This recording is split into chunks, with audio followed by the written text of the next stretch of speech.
Marlo Anderson with the Tech Ranch, reporting for TPN.TV. I'm standing next to Karl Castleton, working with Delphi, and he has a wonderful story to tell us about autonomous vehicles.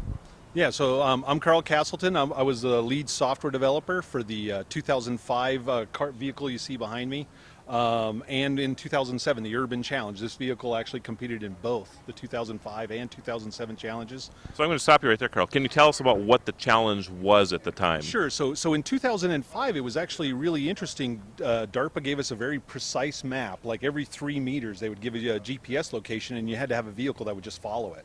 And if you're familiar with what happened in 2004, the year earlier, that's the kind of data they gave, and no team went further than 7 miles. This vehicle was the first one to take any qualifying course and actually complete it. We were the first. We were a rookie team in 2005, and this vehicle drove the first qualifying event, first time out. And so then we, in 2005, DARPA gave us the same kind of waypoints to drive out of Primm, Nevada, not too far from here.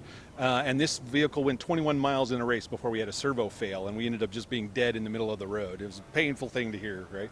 But then since then, we did also compete in the DARPA the Urban Challenge qualifying event, where we actually had to pull out into traffic, and you could actually see video of this vehicle looking for a gap in traffic and pulling out all autonomously, not remote control. A lot of people get confused, thinking that it was a remote control vehicle, but it's not. It was thinking completely for itself when it's pulling out there.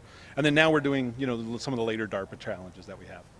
So when you look at this vehicle now compared to, yes, to where things are at today, can you make maybe a quick comparison as to where the technology has gone so far? Yeah, well, everything's a lot smaller. Like even if you compare some of the Delphi radar systems that are up here compared to the ones here, these are electronic or mechanically scanning, so they're actually waving their antennas. The new ones are electronically scanning, so they don't have those mechanical parts in them. They're lighter weight, they're smaller components. The GPS units and everything are all much smaller than before. Everything you can see on this vehicle is probably a quarter the size that we have available to us today.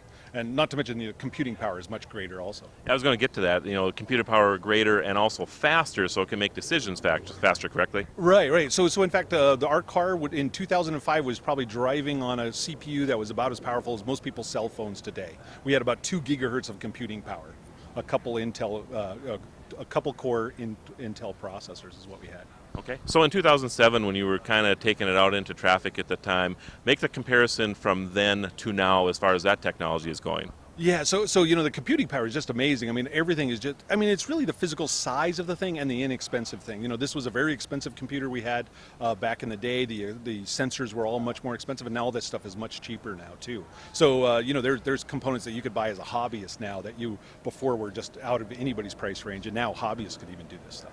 And I think the other thing that I've noticed too is that you have all this equipment mounted on the top or whatever. Right. Stuff is starting to get embedded into the car itself, correct? Yeah. So if you actually see the way we do our control system, we have an air piston that pushes on the brake, and we also have air pistons to shift the robot or shift the autonomous car. And all those things now are usually incorporated in the car. The braking systems are controllable by computers. Even though this has a computer in it, it didn't allow you to talk to it in such a way. There's electronic power assist now, which can be used by autonomous vehicles to drive a vehicle also. This one we had to add an extra motor. If you actually look underneath the steering wheel, you'll see a big motor that's mounted to actually turn the steering wheel for the person. All right. Thank you, Karl. This is Marlo Anderson with the Tech Ranch reporting for TPN.TV.